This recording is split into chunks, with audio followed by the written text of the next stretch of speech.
Joining us now, retired Chief of the U.S. Capitol Police, Tom Manger, and former Commissioner of Public Safety for Minneapolis, Cedric Alexander, who's both are now MS Now law enforcement analysts.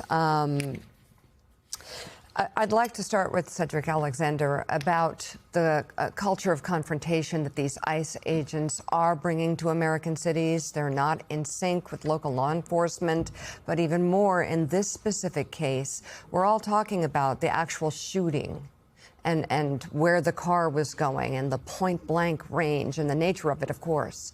But I'm wondering, when you look at the video, what you think about the first ICE agent who jumps out of the truck and runs to the woman in the car and starts to open very aggressively the door. Does that stand out to you as a major part of this in any way? Well, first of all, good morning. Everything about this video that we see and everything that's being reported is disturbing. Not only that, we can look at this video and the limited sound that we may have, and we can all assess that something very wrong, bad, illegal went on here. Police officers are not trained this way, and particularly police officers who are trained to go into communities, work with communities, even in adversarial conditions. Anytime, and I've been saying this for months, anytime that you bring in federal agents, in this case, ICE agents, who are coming from various parts of the country, who do not know the communities in which they're being stationed in, who do not have relationships with local police that they're working with, do not have a strategy in which they're going into these communities to do their work in which they have been charged with. This is what you're going to get. This is not going to be the last time. They are operating with a sense of impunity, is that they can go and do whatever they want to do. And from the highest part of government, in our federal government, from their boss there at Homeland to the President of the United States, who endorse this type of behavior and try to defend it as being someone viciously attacking their officers. I've been in this profession over 40 years. I know the importance of keeping officers safe, but also know the importance of keeping our communities safe. And you cannot have individuals go into a community doing their job, whatever it may happen to be, which American people still are not very clear about, operating in the manner in which they do, and expect that to have a negative outcome.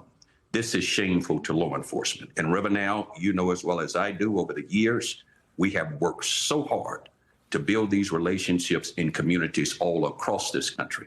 And now these communities appear to be invaded by what many people will say a force in which that is not conducive to building relationships or to helping them achieve their mission.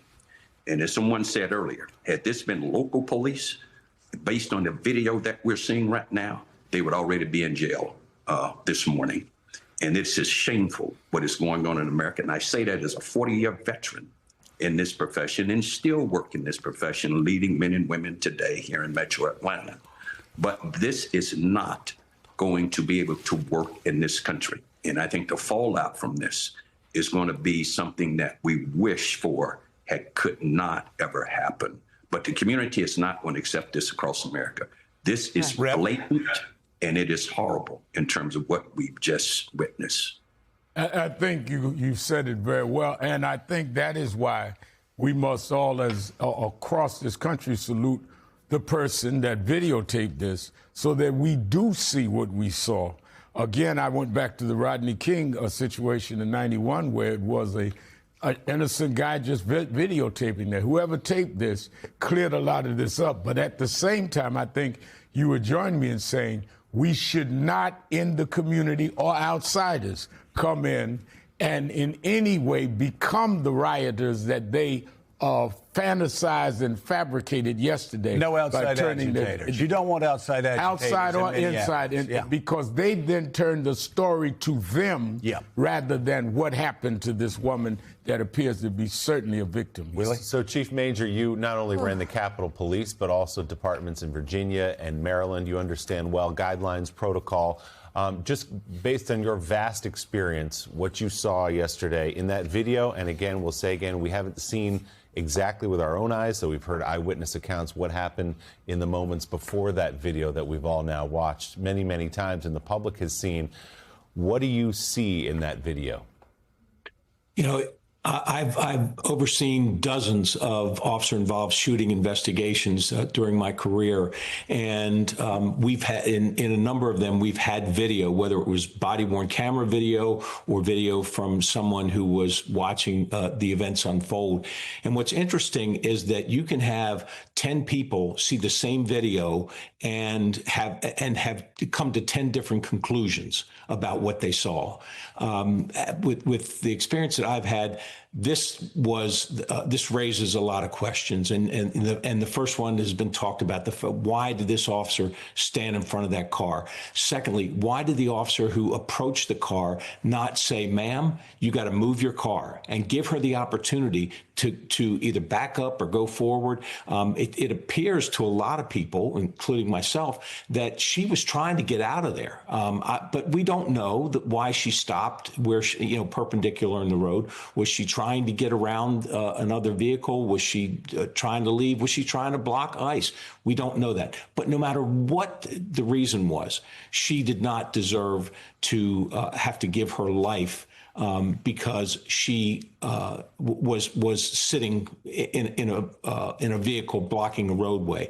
So I think, and Cedric and I have been friends for a long time. He knows the same thing I know, is that ICE is not trained to do urban policing like cops are. They immediately escalated the situation.